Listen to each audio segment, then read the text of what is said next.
a comenzar nuestro servicio y puedes tomar tu lugar. Hoy ha sido un día un poco extraño, diría yo, porque, bueno, además de que ha sido un día muy agitado, pues ya ven, ahorita el equipo falló, pero el enemigo no va a conseguir nunca, jamás que dejemos de adorar a nuestro Señor. Con música, sin música, con instrumentos, con equipo o sin equipo, nuestro corazón alaba y adora únicamente el nombre de Jesucristo. Amén. Bueno, pues buenas noches para las personas que nos ven también por internet, para todos los que nos están siguiendo por las redes, bienvenidos sean. Les recuerdo que este próximo domingo vamos a celebrar Santa Cena porque es el primer domingo del mes. Y después viene el tiempo de la Semana Santa y la Semana de Pascua. Y por supuesto que tendremos también nuestros servicios normales, el del miércoles y el del domingo, para que no te pierdas, para que no pienses que quizás no va a haber nada. No, aquí solamente que no nos permitiera el Señor amanecer un día, suspenderíamos el servicio, pero eso, pues Dios dirá. Amén. Bueno, pues bienvenidos nuevamente. Acompáñenme a orar, inclinen su rostro. Señor, te damos gracias por este tiempo. Gracias, Señor, porque en tu infinita misericordia, Señor, tú siempre estás delante de nosotros. Siempre vas como poderoso gigante delante de nosotros, Señor, abriendo camino, preparando la tierra, Señor, y dándonos esa paz que el mundo se empeña en quitarnos, pero esa paz que solamente tú puedes dar, Señor. Y como dice tu palabra, y tú lo dijiste, tú no das la paz como el mundo la da, Señor. La paz tuya es una paz que perdura, es una paz que permanece, es una paz que refuerza y esfuerza nuestro espíritu, Señor, y es una paz con la que podemos vivir y caminar todos los días de nuestras vidas. Gracias, Señor, te entregamos este tiempo en el nombre de Cristo Jesús. Amén y amén. Bueno, pues vamos a comenzar. La prédica del día de hoy, más que prédica, es yo lo entiendo como una enseñanza, porque hemos venido hablando de muchas cosas, de hacer amistad con el Espíritu Santo, hemos hablado de la obra en la cruz, hemos hablado de lo que nos conviene buscar cuando buscamos a Cristo, ¿sí? Que no nos tenemos que conformar con lo que el mundo nos ofrece. Y cuando nosotros muchas veces nos preguntamos, o la gente que no entiende muy bien, dice, bueno, entonces, ¿qué es Cristo? O sea, ¿Cristo es Dios o no es Dios? Pues yo te digo que Cristo efectivamente es Dios. Amén.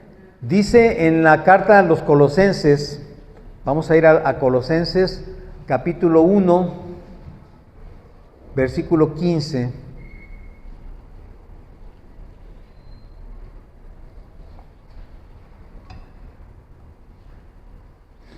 ¿Ya lo tienen?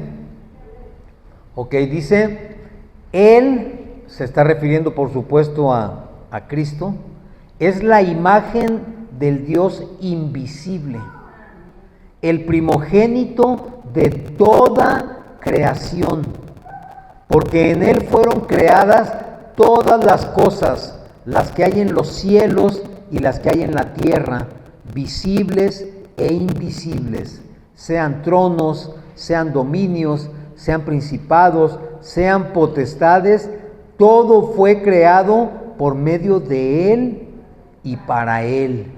Y Él es antes de todas las cosas, y todas las cosas en Él subsisten. Amén.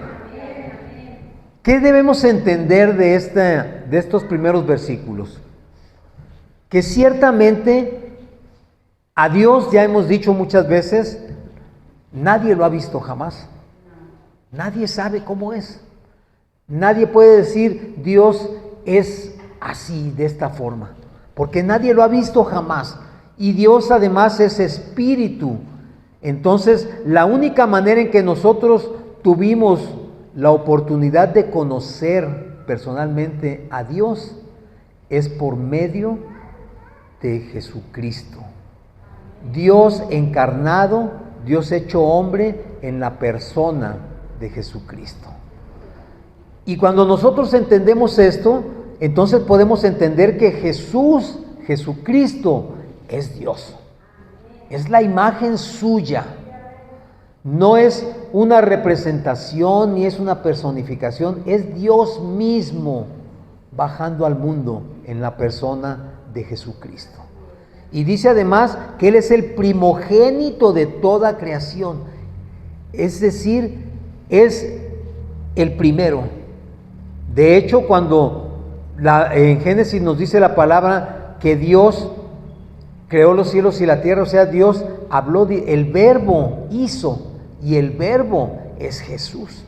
Entonces, por eso, Él es el primogénito, fue lo primerísimo que salió de Dios. Y entonces dice aquí que por Él fueron creadas todas las cosas. ¿Qué significa esto? Que si Dios creó el universo, lo creó con su voz, con su boca, con su palabra, entonces Jesús es esa palabra creadora de Dios. Él es el primogénito y es el creador de todo. Y fíjense cómo dice de todo, de todo lo que hay en los cielos, de todo lo que hay en la tierra, debajo de la tierra, lo visible, lo invisible, los tronos, dominios, principados, potestades, todo, absolutamente todo fue creado por medio de Él, es decir, por la palabra de Dios y para Él. Entonces ya te puedes tú imaginar quién es Jesucristo. Dice además que todas las cosas en Él subsisten. ¿Qué significa? Que Él las sostiene, que existen por causa de Él, ¿sí? Y no Él por causa de las cosas. Si tú te puedes meter en tu cabeza y en tu corazón esto, entonces vas a entender que cuando Jesús habla, cuando Jesús anduvo por la tierra, cuando Jesús estuvo enseñando y dejó su palabra, es el mismo Dios quien te está hablando, por medio de la persona de Jesucristo. Y entonces dice más adelante, bueno, vamos a seguir leyendo en el versículo 18, dice, y Él es la cabeza del cuerpo que es la iglesia. Es decir, Él gobierna sobre la iglesia. ¿Quién es la iglesia? Todos aquellos que han sido redimidos por su sangre. Esa es su iglesia.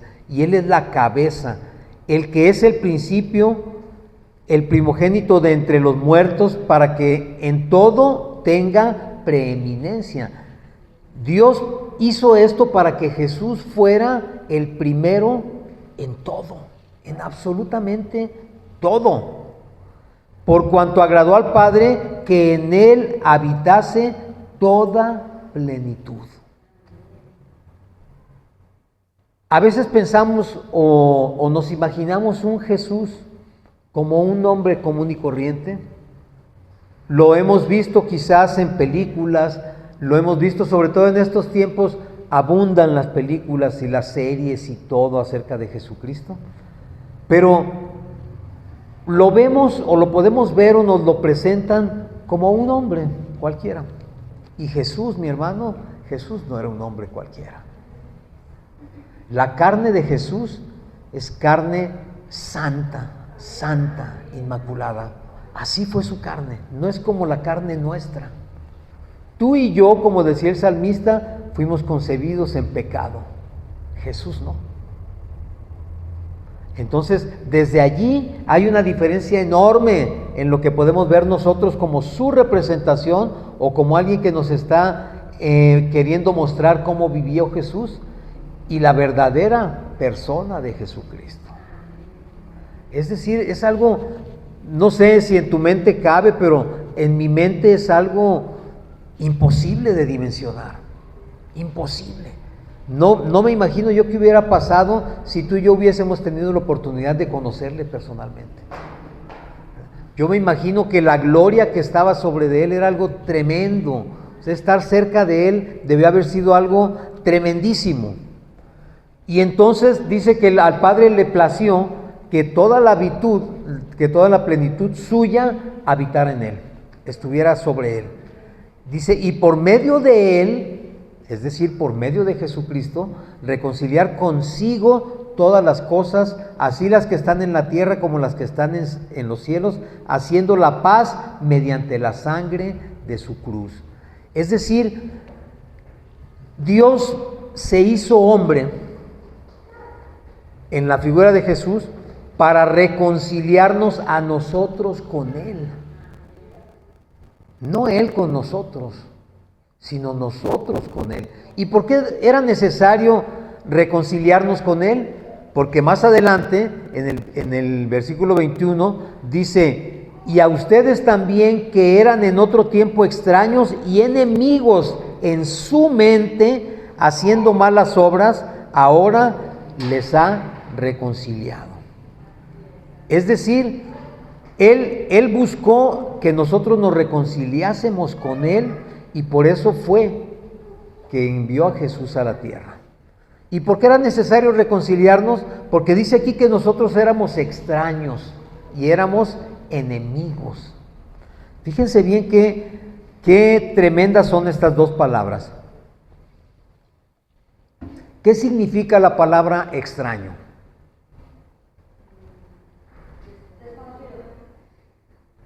Desconocido puede ser, pero extraño significa más algo que no pertenece a la naturaleza propia, ¿sí? Por decirlo y por ponerles un ejemplo, ¿nunca les ha entrado una piedrita en el ojo? ¿Cómo se siente? Tremendamente molesta. ¿Por qué? Porque esa piedrita no es parte de tu cuerpo y no necesita ser una piedra grande. Una piedra milimétrica, insignificante, un granito de arena, y te causa una irritación tremenda y un rechazo tremendo. ¿Por qué? Porque si tú le preguntas al médico, al oftalmólogo, ¿qué tengo en el ojo?, te va a decir, tiene un cuerpo extraño. ¿Verdad? ¿Por qué? O sea, tiene un cuerpo extraño, es decir, eso que está en su ojo no es del ojo, no le pertenece al ojo, no es del cuerpo, es algo totalmente ajeno. Y así éramos nosotros para Dios, delante de Dios. Éramos extraños. Así dice aquí, lo acabamos de leer. Dice que éramos en otro tiempo extraños. Es decir, nosotros, por nuestra naturaleza caída, no teníamos que ver nada con Él. Porque Dios es la santidad plena. Y nosotros somos el pecado absoluto. Entonces, no teníamos nada que hacer con Él. Y dice además que éramos sus enemigos. Es decir, Dios tenía o tiene todo el derecho de rechazarnos por cuanto nosotros somos totalmente contrarios a su naturaleza. ¿Y cuál fue la manera de reconciliarnos con Él? Por medio de Jesucristo. Por medio de hacerse el mismo hombre para vivir como nosotros, pero con una enorme diferencia. Sin pecado. Sin pecado desde la concepción y hasta la muerte. Sin pecado. Algo que tú y yo, pues no creo que podamos conseguir. Fuimos concebidos en pecado, nacimos en pecado, vivimos en pecado, nos crecimos en pecado y muchos mueren en pecado. ¿Verdad? ¿Por qué? Porque nada tenemos que ver con Dios, o sea, somos totalmente extraños para Él. Pero por medio de Jesucristo, Él ahora nos ha reconciliado. ¿Qué significa reconciliar? Volvió a hacer paz con nosotros. ¿Sí? Cuando en una guerra, dos países que son enemigos, ¿qué hacen? Pelean todo el tiempo, ¿verdad? Y están buscando la forma de hacerse daño. Pero si hay un mediador que negocie entre ellos y puede conseguir que se reconcilien, es decir, que vuelvan a ser amigos. Eso es lo que vino a hacer Jesucristo en nosotros. De ser enemigos y extraños para Dios, Él nos ha reconciliado nuevamente con Él. Y es por eso que nosotros ahora podemos acercarnos al Padre. Por eso ahora tenemos acceso directamente a la presencia del Padre. Porque Jesús nos reconcilió con Él. Y dice en el versículo 22, nos ha reconciliado en su cuerpo de carne. Fíjense bien, o sea, acuérdense que cada palabra es importantísima en la palabra, valga la redundancia, por medio de la muerte, para presentarnos santos y sin mancha e irreprensibles delante de Él. ¿Sí te está cayendo el 20 que la obra de Jesucristo es la que nos permitió esto? Fíjense bien, dice que nosotros fuimos por medio de la muerte de Jesús reconciliados y ahora podemos presentarnos delante de Él, dice, como santos y sin mancha. Tú y yo tendremos esa capacidad de obtener esa santidad y estar sin mancha delante de Dios. Es imposible, no podemos hacerlo, imposible. Y además dice, irreprensibles. ¿Qué significa irreprensibles? Que no hay nada que nos puedan achacar. Fíjate qué tremendo está esto. Después de haber vivido, no sé tú cuántos años, pero yo, cuando menos 50 años en una vida totalmente disipada, ahora ser irreprensible delante de Dios. Esto, mi hermano, esto solamente Jesucristo lo pudo conseguir para nosotros. Porque nosotros no podríamos presentarnos delante del Padre así. No podríamos. Sería totalmente incompatible. Incompatible. Y esto, mi hermano, trajo varias consecuencias. Varias consecuencias que vamos a seguir leyendo aquí en Colosenses. Pero que el Padre, por medio de la pluma de Pablo, de esta carta a los Colosenses, nos está haciendo saber y quiere que nosotros estemos conscientes de todo esto. ¿Sí? Dice que a nosotros, a los gentiles, a los que no éramos pueblo, a los que éramos extraños, a los que éramos enemigos, dice que nos quiso dar a conocer sus riquezas en gloria, de la gloria, ¿sí? Dice que esas riquezas, dice en el versículo 27, dice, a quienes Dios quiso dar a conocer las riquezas de la gloria de este misterio entre los gentiles, que es Cristo en ustedes, la esperanza de gloria, a quien anunciamos, amonestando a todo hombre y enseñando a todo hombre en toda sabiduría, a fin de presentar perfecto en Cristo Jesús a todo hombre.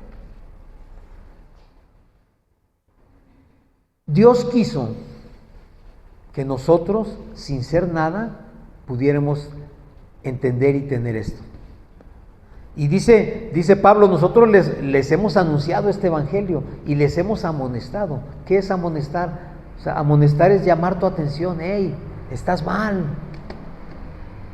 Como dicen los muchachos, agarra la onda, enderézate, vas mal.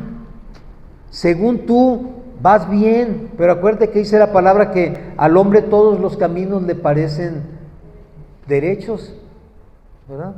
Pero el fin de ese camino, ¿qué dice que es? La muerte. ¿Cuánto tiempo hemos venido caminando en nuestro camino personal pensando que estamos haciendo las cosas bien? ¿Cuánto tiempo? No sé cuántos años tengas, no te voy a preguntar en este momento cuántos años tienes, pero date cuenta cómo has ido caminando en tu vida creyendo que vas bien. Porque vas bien según lo que el mundo dice que está bien, ¿verdad?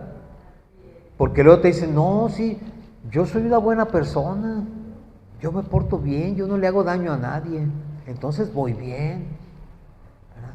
No, yo soy muy trabajador, yo soy muy honesto, yo hago muchas cosas, yo ayudo a la gente. Y entonces la gente te dice, no, pues vas bien muchachito. Así, vas bien muchachito. Síguele así muchachito. Pero el Señor dice, no, mi hermano, no. ¿Cuál es el fin de esto? Que nosotros podamos, dice, a quien anunciamos amonestando a todo hombre y enseñando a todo hombre en toda sabiduría, a fin de presentar perfecto en Cristo a todo hombre. ¿Cuál es la finalidad de que nosotros podamos entender a Jesucristo? De que podamos entender el enorme propósito que tenía su venida. Cuando tú y yo podemos ser presentados perfectos delante de Dios. Y fíjate qué tremendo, o sea, tú y yo jamás vamos a ser perfectos, pero por medio de Jesucristo, Jesucristo nos presenta delante del Padre, y como al primero que ve, al que está frente a nosotros, al que nos ha justificado, al que nos ha redimido, el que ha pagado por nosotros, es perfecto, por cuanto Él es perfecto, tú y yo podemos entrar como perfectos. No porque lo seamos, no porque hayamos conseguido muchos méritos, sino por los méritos obtenidos por Jesucristo en la cruz.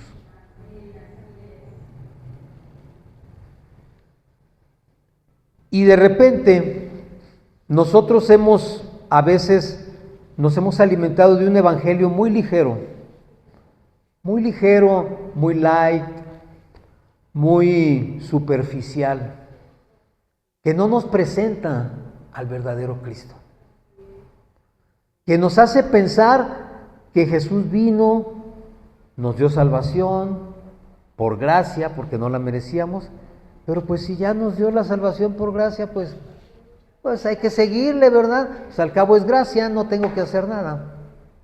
A final de cuentas, pues el Señor sabe que yo le conozco, y hemos alimentado nuestro espíritu, nuestra alma, de un evangelio muy, muy ligero, muy superficial, demasiado superficial.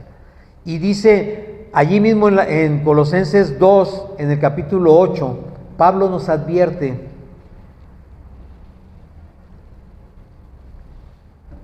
dice, mirad que nadie os engañe por medio de filosofías y huecas sutilezas, según las tradiciones de los hombres, conforme a los rudimentos del mundo y no según Cristo. ¿Por qué Pablo nos estaría advirtiendo de esto? Desde aquellos tiempos ya había engañadores, ¿sí? Hoy en día, no se diga, mi hermano, mucha gente, muchísima gente se presenta, sobre todo en las redes, como personas muy sabias, como personas muy conocedoras. Y desgraciadamente nosotros muchas veces absorbemos y creemos todo eso que nos están diciendo. Pero muchas veces, en verdad, no tiene nada de fundamento bíblico. Son pláticas, son temas, son sermones que quizás sean muy impactantes, pero no necesariamente son bíblicos. Y no nos presentan al Jesús que deberían presentarnos. Porque te digo, nuevamente hablamos de un evangelio muy superficial. Por eso dice aquí que nos engañan por medio de filosofías.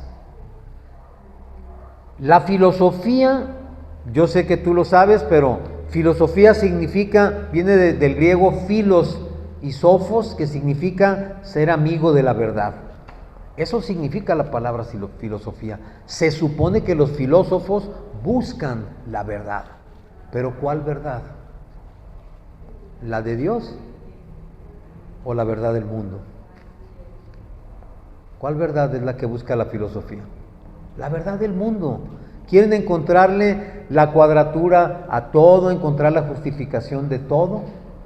Y hay muchas corrientes filosóficas que no las vamos a tratar en este momento, pero hay sobre todo una que es especialmente peligrosa, que es el humanismo.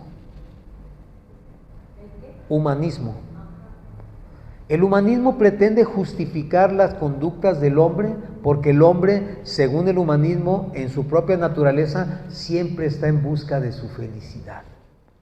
Entonces, si busca su felicidad, el humanismo dice, lo que hace se justifica porque busca su felicidad.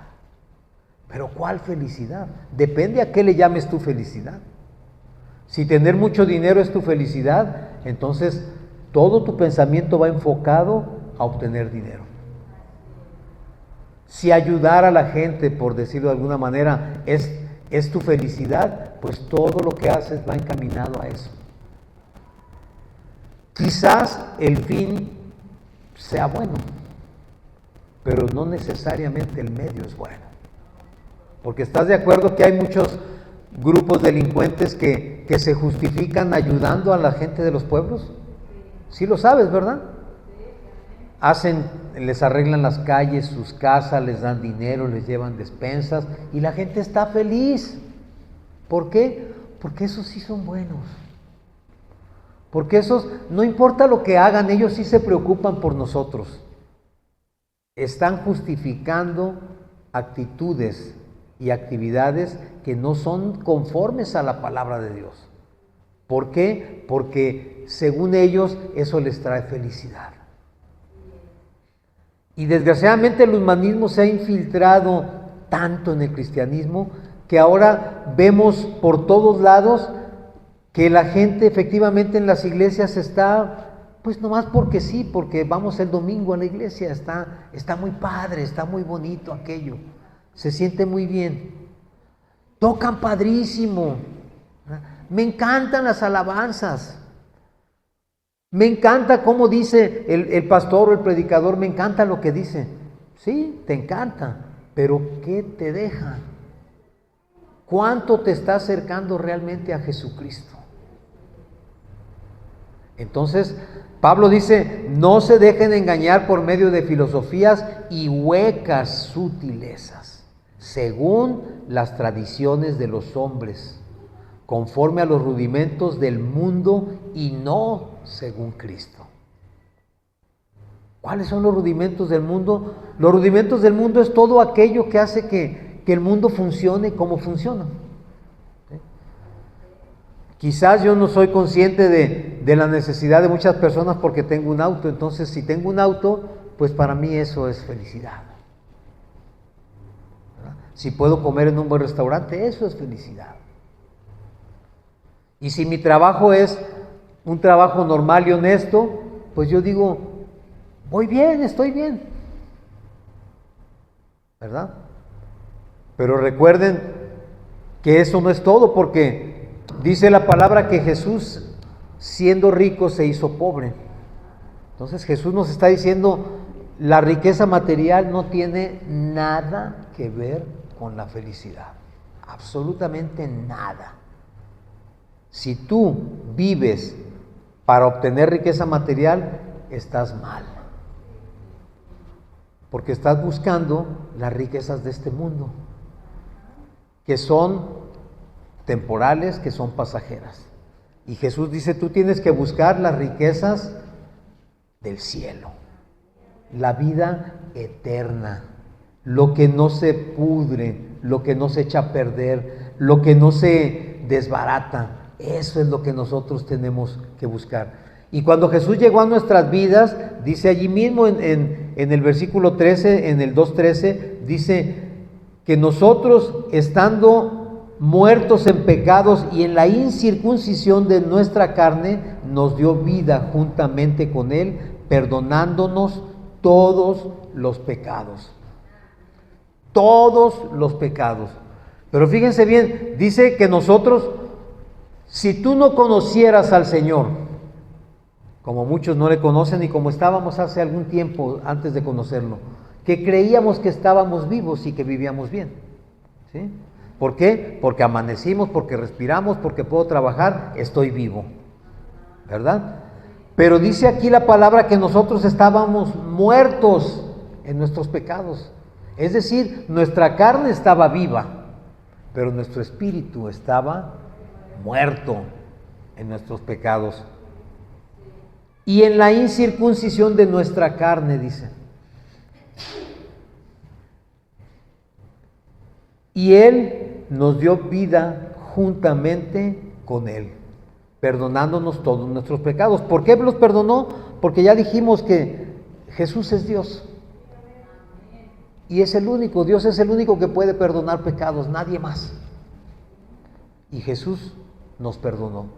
¿Para qué? Para que dejásemos de estar muertos. Dice enseguida, anulando el acta de los decretos que nos era contraria, quitándola de en medio y clavándola en la cruz. Tú y yo podemos pensar,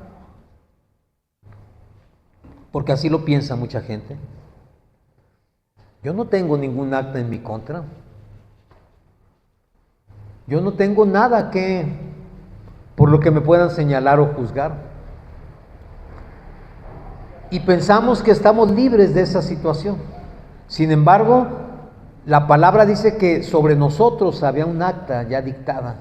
Y esa acta decía que nosotros estábamos condenados. Todos. No hay quien se salve, porque no hay quien no peque. Dice, por cuanto todos pecamos, estamos destituidos de la gloria. Y esa acta estaba sobre nuestra cabeza, sobre nuestra persona. Y Jesús llegó, la anuló, la quitó de en medio de nosotros y dice que la clavó en la cruz. Es decir, esa acta que señalaba todas nuestras faltas y pecados y que tenía ya una sentencia condenatoria, está clavada en la cruz.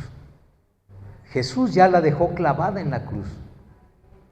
¿Y sabes quién puede bajarla de esa cruz? Solamente tú. Solamente tú. Jesús no la va a quitar de allí, porque ya está clavada. Pero muchas veces tú y yo extrañamos nuestra naturaleza vieja. Y a veces pensamos, pues no pasa nada si hago poquito esto. ¿Sí? Si tú eras adicto a alguna sustancia o al alcohol o a la droga y fuiste liberado de eso y Jesús quitó de tu vida esa carga, pues de repente puedes pensar, pues no pasa nada si me tomo una copita, o no pasa nada si pruebo un poco de lo que probaba antes. Al cabo ya estoy limpio, ya no va a pasar nada, poquito, y no va a suceder nada. Y vas y traes nuevamente ese pecado a tu vida. No sé si tú lo hiciste alguna vez, pero yo te confieso que sí lo hice algunas veces. De muchas cosas, de cualquier situación que Jesús te haya librado, ya te sientes libre y luego dices, bueno, poquito, no pasa nada, poquito nada más. ¿Y sabes qué, mi hermano? Para Dios no hay diferencia entre un pecado pequeño y un pecado grande, porque pecado es pecado. Y si tú ese pecado que Jesús clavó en la cruz lo vuelves a tomar, nuevamente estás sucio. Y el único que lo puede quitar de ti y de tu persona es Jesucristo. Y Jesucristo lo va a hacer, claro que lo va a hacer, porque la palabra dice que donde abundó el pecado, sobreabundó la gracia. Pero ¿sabes qué, mi hermano? Tiene que llegar un momento en nuestras vidas en que nosotros entendamos que ya no podemos seguir haciendo lo que hacíamos. Que ya no es posible continuar con la vida que llevábamos antes. Dice también que en esa liberación que hizo el Señor de nosotros de quitar el acta del decreto, dice que despojó a los principados y potestades y los exhibió públicamente, triunfando sobre ellos en la cruz.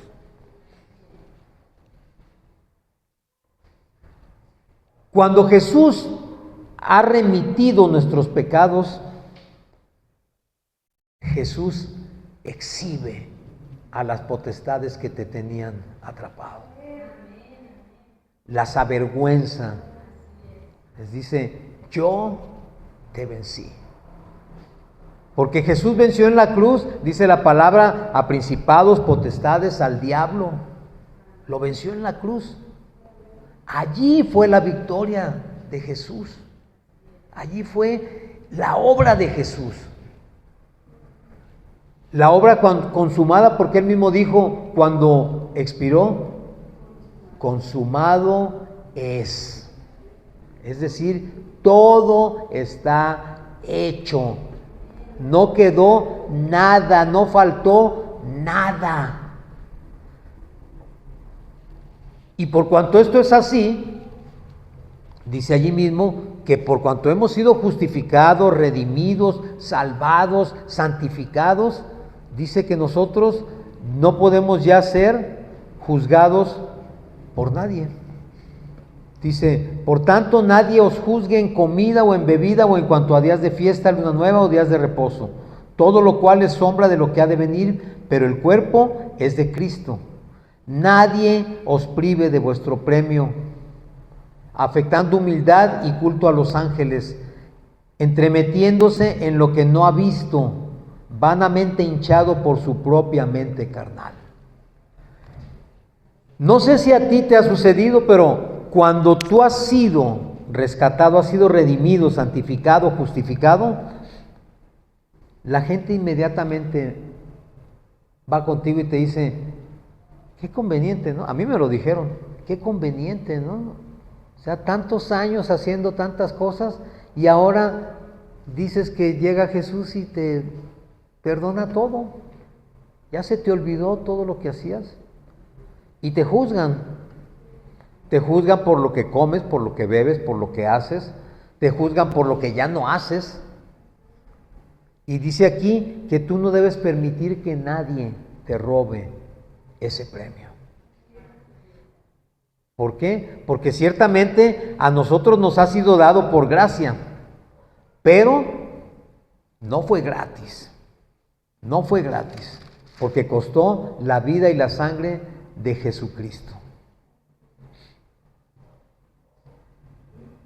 Y también dice la palabra que vendrán, o que vendrían, porque lo escribió Pablo, que vendrían personas que te prohibirían comer algunas cosas, que te dirían, esto no se debe hacer.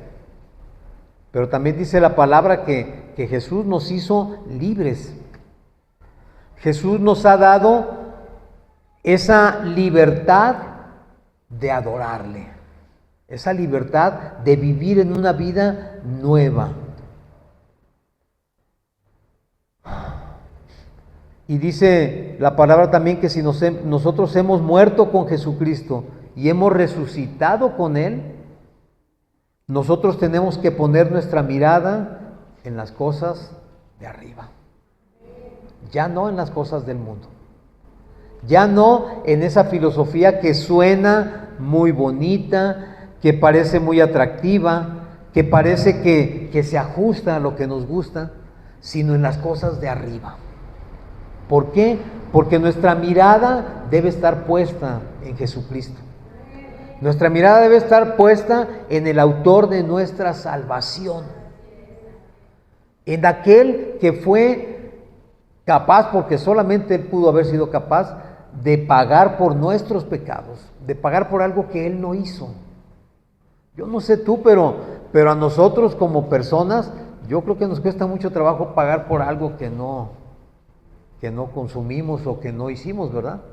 O sea, si yo te digo, oye, me fui a tomar una coca allá enfrente, ve y págala, ¿no? Lo primero que vas a preguntar tú y yo, ¿por qué? Si el que se la tomó fuiste tú. ¿Ah? Oye, fíjate que anduve jugando arrancones con el carro y le di un golpe, págalo. ¿Yo por qué? Si el que hizo eso fuiste tú. Págalo tú, ¿verdad? ¿No hay un dicho que dice el que la hace, la paga? Sí, ¿verdad? Eso dice el mundo, el que la hace, la paga. Pero en Jesucristo, el pago lo hizo quien no hizo nada. ¿Que esto está de locos? Sí está de locos.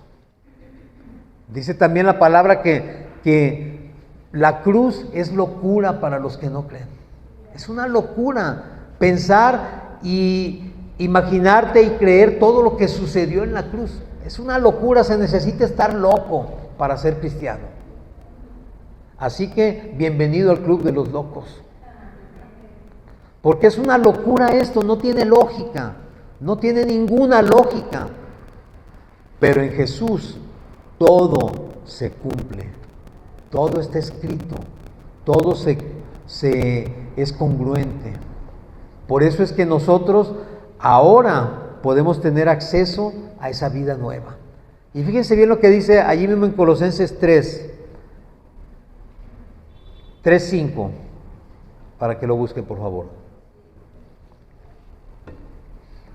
¿Qué es lo que tenemos que hacer nosotros? Jesús ya nos redimió, Jesús ya nos salvó, Jesús ya nos limpió, ya nos santificó y ya puedo yo presentarme al Padre. Puedo acercarme a Él. Sí, porque por medio de las llagas de Jesús ya sabes también que nosotros tenemos acceso hasta el lugar santísimo, es decir, hasta el mismo corazón de Dios. ¿Ya lo tienes? ¿Qué debo hacer yo? Dice, haced morir pues lo terrenal en ustedes: fornicación, impureza, pasiones desordenadas, malos deseos y avaricia, que es idolatría, cosas por las cuales la ira de Dios viene sobre los hijos de desobediencia, en las cuales ustedes también anduvieron en otro tiempo cuando vivían en ellas. Pero ahora dejen también ustedes todas estas cosas: ira, enojo, malicia, blasfemia, palabras deshonestas de vuestra boca. ¿Es fácil? No es fácil. Por eso no podemos hablar de un evangelio superficial, porque no es fácil. Hay un precio que pagar y no me refiero a que tengas que hacer algo para obtenerlo, porque ya lo hizo Cristo. Tú y yo no tenemos que hacer nada, Él ya lo hizo. Pero sí hay algo que tenemos que hacer. Y dice aquí que debo hacer morir lo terrenal en mí. Y yo no sé cuál de todas estas te ajusta a ti, pero yo lo leo y yo no sé si Pablo sabía que yo iba a andar en esos asuntos, ¿verdad? Pero aquí haz de cuenta que está diciendo, a ver, Oscarito, tienes que hacer morir en ti todo eso: fornicación, impureza, pasiones desordenadas, malos deseos, avaricia. Pero también ira, enojo, malicia, blasfemia, palabras deshonestas. No sé qué tan mentiroso seas tú, pero muchos decimos, yo nada más he hecho una mentirita de vez en cuando, piadosa. Pero aquí dice que no debemos mentir y que no deben salir palabras deshonestas de nuestra boca, que no debe salir mentira, que no debe salir blasfemia, no debe salir ofensa. No sé si tu boca y tu lengua están siendo refrenadas como debe ser, pero ¿cuántas veces andamos en nuestro auto escuchando alabanzas, vamos manejando, pero no se nos cierre uno porque inmediatamente le aventamos 5 claxonazos? Ay, perdón Señor, pero lo haces. O te dicen algo y te enojas, te enfureces y ya al rato dices, ay, me equivoqué Señor, perdón. Pero el Señor dice que tienes que hacer también eso a un lado: la malicia, los malos pensamientos. El Señor decía, si tú ves a una mujer, también aplica para las mujeres, si las mujeres ven un hombre y lo desean en su corazón, ¿qué dice? Ya has fornicado. Entonces, no necesito ni siquiera culminar el acto, basta con que lo piense. Eso, mi hermano, es lo que hace difícil seguir el evangelio correcto. Porque tú sabes que con solo pensarlo ya estás mal. No robé, pero ahí vi un billetito ahí que como que está mal acomodado. Vi un telefonito ahí que a quién se le habrá olvidado, no veo a nadie, y pues déjame lo llevo a ver si sale el dueño. Pues no, le salió un nuevo dueño, ¿verdad? Pero ese tipo de cosas a veces nada más las pensamos y creemos que porque las pensamos ya no pasó nada. Pero Jesús nos dice, si lo pensaste, si lo deseaste en tu corazón, ya está hecho. Entonces, ¿de qué se trata esto? Se trata de que tú entiendas que aunque te pinten muy fácil ser cristiano, que aunque te pinten muy fácil seguir a Cristo, no es fácil. No es fácil, porque aún los discípulos que anduvieron 3 años y medio con Él, no les fue fácil. Y tan no les fue fácil que cuando Jesús murió en la cruz, salieron huyendo. Salieron huyendo todos. Entonces, fue algo así como que el maestro murió, córrele. No nos vayan a agarrar a nosotros también. Temieron por su vida.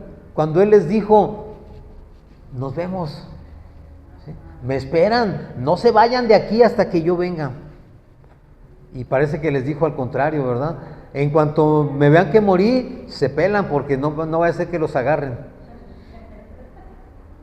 Entonces, no es fácil. Para ellos que anduvieron 3 años y medio con Él no fue fácil. ¿Para ti, para mí será fácil? No, porque ellos no tenían internet, no tenían teléfonos celulares, no tenían cines, no tenían acceso a toda la información y a todo lo que ahora podemos ver en las redes. Entonces, hoy más que nunca es más difícil seguir a Cristo. Pero si yo te presento un evangelio fácil, ¿sabes qué va a pasar en tu vida? Nada. Y a veces me dicen, oiga pastor, ¿y si hago esto, qué pasa? No pasa nada. ¿Cómo que no pasa nada? Sí, no pasa nada, tú vas a seguir igual. No va a pasar nada en ti, vas a seguir igualito. Aunque vayas a la iglesia los domingos, vas a seguir igualito. En ti no va a pasar nada. Pero aquí dice que tiene que pasar, ¿verdad? Entonces, ¿a dónde tenemos que enfocar nuestra mirada? A las cosas de lo alto. Y quitar nuestra mirada del mundo. Porque el mundo, mi hermano, está diseñado para que vivamos mal. Y no me refiero a vivir mal a vivir en la miseria o en la pobreza, a vivir mal. Porque dice la palabra que el que siembra para la carne, ciega corrupción. Y el que siembra para el espíritu, cosecha o ciega vida eterna. Entonces, ¿esto es un asunto de vida o muerte? Sí. Pero es un asunto de vida o de muerte eterna. ¿Dónde quieres estar? ¿Dónde quieres estar cuando venga el juicio final? ¿En la muerte eterna o en la vida eterna? Entonces, hoy tienes que sembrar para el Espíritu, para que puedas tener acceso a la vida eterna. Y eso solamente se consigue siguiendo las huellas del Maestro. Todavía no termino, me falta otro versículo, pero vamos ahí mismo en Colosenses 3:12.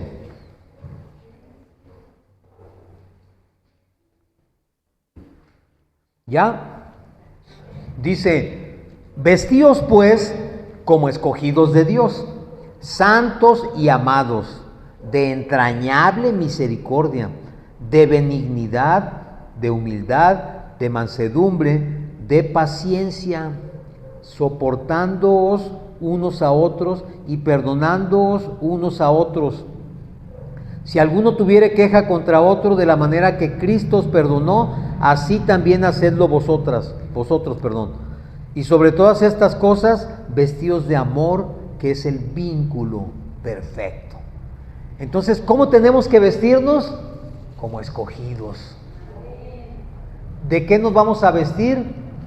De Cristo. Nos tenemos que revestir de Cristo. ¿Cómo? Como escogidos. Es decir, nosotros, aunque estamos en el mundo, no somos del mundo. Fuimos escogidos por Él para ser salvos.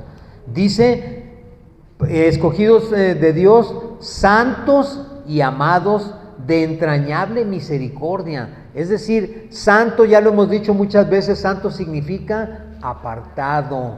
O sea, yo me tengo que apartar del mundo.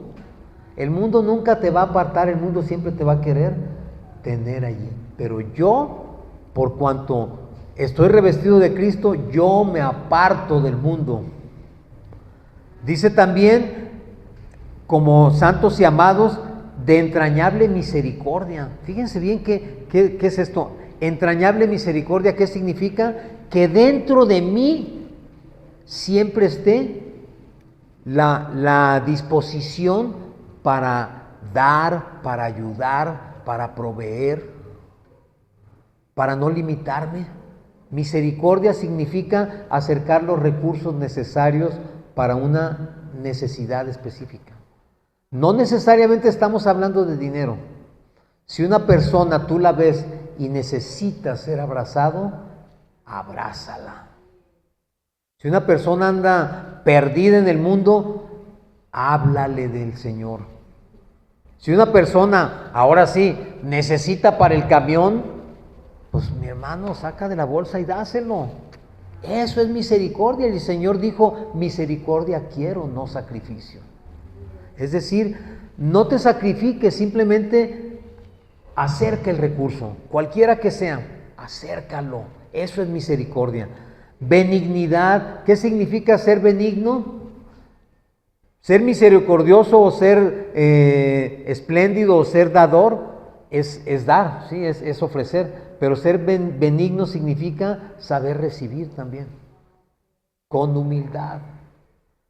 No porque yo me lo merezca todo, pero muchas veces, mi hermano, a mí me pasa, alguien se acerca a ti y simplemente a veces te da las cosas porque te las quiere dar. Oye, pero ¿y esto? Dios me puso que te lo diera. Yo te quiero bendecir, ahí está. Debo ser lo suficientemente humilde para recibir también, sin ofenderme, porque hay quienes se ofenden, Pues, ¿qué me viste que necesito? ¿Qué me viste que traigo hambre o qué? Simplemente te lo quieren dar. Y ser benigno es recibir con humildad. Dice también, mansedumbre y perdonándonos. Esto es lo que a veces nos cuesta más trabajo, ¿verdad? Perdonarnos.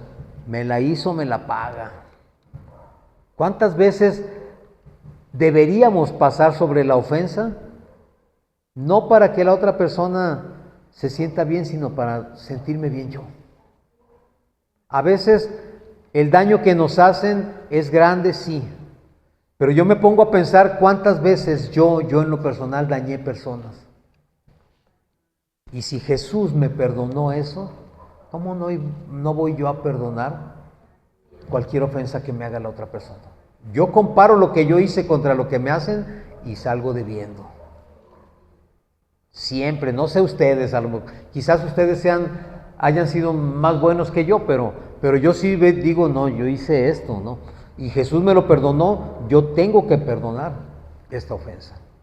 Aunque me haya dolido, la tengo que perdonar. Y dice, en el 14 dice, y sobre todas estas cosas, vístanse de amor, que es el vínculo perfecto. ¿De qué amor nos vamos a vestir? Del amor de Dios. Porque la palabra dice que Dios es amor, ¿sí? De ese amor es del que nos tenemos que vestir. Y si yo me visto de ese amor, todo lo que acabamos de leer va a ser fácil.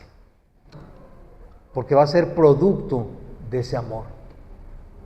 Porque no voy a pensármela yo para hacer las cosas, simplemente se hacen, nada más. No busco recompensa, no busco nada, simplemente yo sé que debo hacerlo y lo hago. Y voy a terminar con Gálatas 6.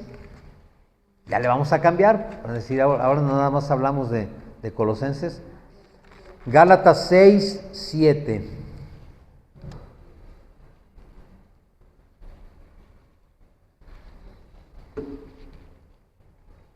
Es lo que les mencionaba hace rato. ¿Ya lo tienen? Ok, dice aquí, no os engañéis, Dios no puede ser burlado, pues todo lo que el hombre sembrare, eso también segará. Porque el que siembra para su carne, de la carne segará corrupción. Mas el que siembra para el Espíritu, del Espíritu segará vida eterna. Mi hermano, aunque tú veas o sientas que es muy fácil, no te engañes. A Dios nadie lo puede engañar.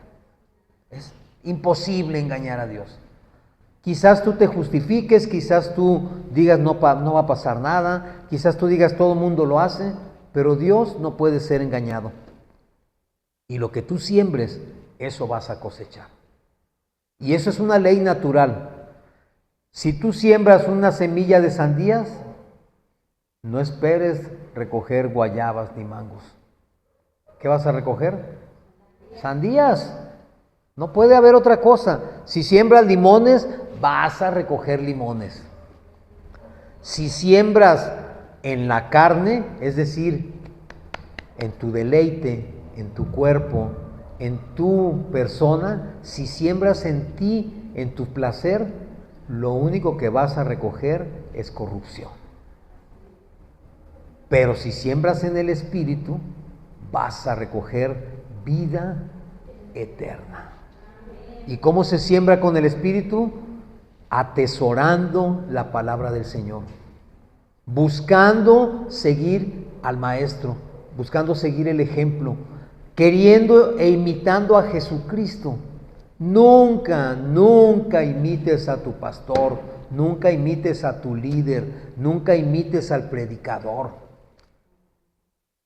Imita a Jesucristo.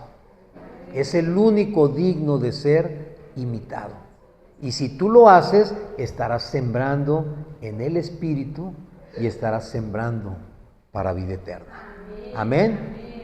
Gloria al Señor.